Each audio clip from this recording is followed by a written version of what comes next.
Hello students, welcome to this video lecture. इसमें हम बात करेंगे कि हम कैपेसिटर्स को ओरिजिनली सर्किट्स में किस ढंग से अरेंज कर सकते हैं। तो हम कैपेसिटर्स को दो तरह से अरेंज कर सकते हैं, एक सीरीज़ में, एक पैरेलल में।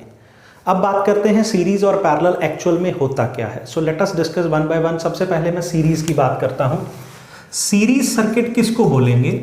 सपोज अगर कोई तीन कैपेसिटर्स हैं जो इस ढंग से लगे हुए हैं, ये कैपेसिटर का सिंबल है, इनमें हमने एक बैटरी लगा रखी है, इसका V पोटेंशियल है।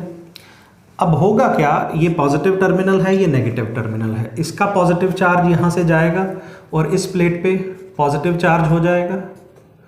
अगर ये पॉजिटिव है तो मैं जानता हूँ कि इस पे क्या आएगा, नेगेटिव, और इस तरफ पॉजिटिव होगा, वो ट्रैवल करके इधर पॉजिटिव, और इस तरफ इंडक्शन से नेगेटिव, इधर पॉजिटिव होगा तो वो फिर पॉजिटिव, इधर नेगेटिव, और इस तरफ जो नेगेटिव टर्मिनल था इसने इसको एब्जॉर्ब कर लिया और यहाँ पे नेगेटिव टर्मिनल, ये पॉजिटिव चार्ज इधर आ जाएगा। तो इसको मैं C1 मानता हूँ, इसको C2 मानता हूँ, इसको C3, कैपेसिटर 1, कैपेसिटर 2, कैपेसिटर 3। अब मैं जानता हूँ कि एक फार्मूला होता है Q is equal to CV। यहाँ से अगर मैं V की वैल्यू निकालूँ तो क्या आएगा, Q बाय C। चार्ज क्या सेम है? डेफिनेटली इस पे भी Q है, इस पे भी Q है, इस पे भी Q है, इस पे भी Q है। ये पॉजिटिव है, ये नेगेटिव है सेम। अब इस वजह से यहाँ पे जो इस कैपेसिटर पे जो पोटेंशियल आएगा वो V1 आएगा, इस पे V2 आएगा, इस पे V3 आएगा। तो इस तरह के अरेंजमेंट को हम सीरीज अरेंजमेंट कहते हैं। इनमें जो बातें ध्यान देने वाली हैं कि सभी प्लेट्स पे चार्ज तो सेम है लेकिन पोटेंशियल की वैल्यू अलग अलग आएगी। तो इस तरह के सर्किट को, इस तरह के अरेंजमेंट को हम क्या बोलेंगे, सीरीज अरेंजमेंट ऑफ कैपेसिटर्स। अब इसको करने का ढंग कैसा है? सपोज मैंने टोटल अगर पोटेंशियल लिखना हो तो उसको मैं कैसे लिख सकता हूँ इस सर्किट में, V1 plus V2 plus V3, और V का फॉर्मूला मैं जानता हूँ Q बाय C होता है। तो Q बाय C, पैर में मैं S डाल देता हूँ क्योंकि ये मैं कौन सा केस कर रहा हूँ, सीरीज का केस, याद रह जाएगा। सो इस केस में Q बाय पहली कैपेसिटेंस, Q बाय दूसरी कैपेसिटेंस, Q बाय तीसरा कैपेसिटर।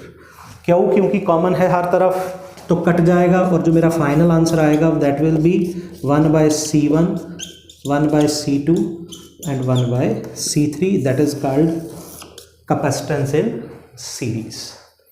सो अगर सपोज आपके पास कोई दो फैरेड का आपको बोल दिया कि 2 फैरेड के 3 कैपेसिटर्स हैं और तीनों किस में लगे हैं, तीनों लगे हैं जी सीरीज में, तो इसकी आप टोटल कैपेसिटी कितनी बताएंगे? Total capacity of this circuit will be, आप क्या करेंगे, ये फॉर्मूला अप्लाई करेंगे, 1 by CS is equal to 1 by 2, 1 by 2, 1 by 2। Answer कितना आएगा? 1 by CS is equal to 2, 1 plus 1 plus 1, so 3 by 2। इसको इन्वर्ट कर देंगे तो CS का आंसर आ जाएगा 2 बाय 3 फैरेड। सो इस ढंग से हम जो है सीरीज के सवालों को भी सॉल्व कर सकते हैं, गिवन दैट आपको वैल्यू पता हो। अब बात करता हूं दूसरे केस की। Let us discuss the parallel circuit. सबसे पहली बात तो पैरेलल बोलेंगे किसको, किस तरह के अरेंजमेंट को हम पैरेलल सर्किट बोलेंगे? देखिए वही 3 कैपेसिटर अब मैं पैरेलली अरेंज करने जा रहा हूं। पैरेलल अरेंज करने का मतलब है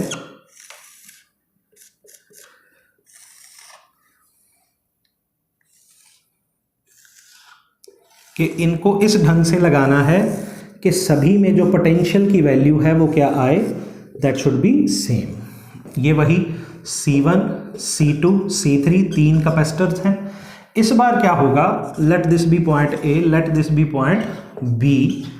अब जो मेरा यहाँ पे जो चार्ज था इस केस में सेम था, माई चार्ज विल बी डिफरेंट। इस केस में Q1 आ जाएगा, इसमें Q2 आ जाएगा, इसमें Q3 आ जाएगा। ये पॉजिटिव चार्ज रहेगा, ये नेगेटिव चार्ज रहेगा।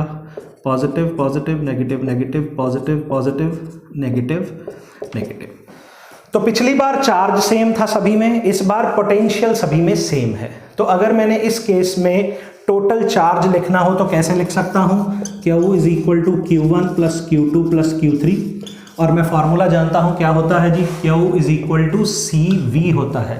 इस केस में मैं क्या लिख सकता हूँ, C के पैर में P, वेयर P डिनोट्स कौन सा केस कर रहे हैं हम, पैरेलल, और यहाँ पे आ जाएगा C1 V, C2 V, C3 V। V के साथ 1 2 3 इसलिए नहीं लगा रहे हैं क्योंकि V सभी के लिए कॉमन है, ये कांस्टेंट है। तो C V सभी का कांस्टेंट है, तो टोटल फार्मूला क्या आ जाएगा, 1 2, तीनों को सिंपली ऐड कर देंगे। वही एग्जांपल लेंगे कि अगर ये 2 फैरेड है, ये भी 2 फैरेड है, ये भी 2 फैरेड है, तो मैं क्या करूँगा, सिंपली 2 + 2 + 2, आंसर इज 6 फैरेड। तो मेरे को यहाँ पे कुछ कंक्लूजन्स मिले हैं, लेट अस डिस्कस दैट। अगर तो मैंने टोटल सर्किट की कैपेसिटी बढ़ानी है तो मेरे को क्या प्रेफर करना चाहिए, I should prefer that all the circuits, all the capacitors should be in parallel, क्योंकि पैरेलल से टोटल कैपेसिटी जो है सर्किट की वो बढ़ जाएगी। और अगर मैं चाहता हूं कि कम कैपेसिटी हो तो I should arrange my capacitors in series, क्योंकि सीरीज के केस में ये कम होती है कैपेसिटी। ये देखिए इंडिविजुअल 2 था, आंसर इज लेस देन 1, ये लेस देन 1 आ गया है। सो ये इस केस में इंडिविजुअल 2 था और टोटल 6 आ गया है। इसका मतलब if you want to increase the capacity arrange them in parallel, if you want to decrease the capacity arrange them in series. So उम्मीद है आपको ये टॉपिक अच्छा लगेगा। Thank you so much, thank you for coming to the channel.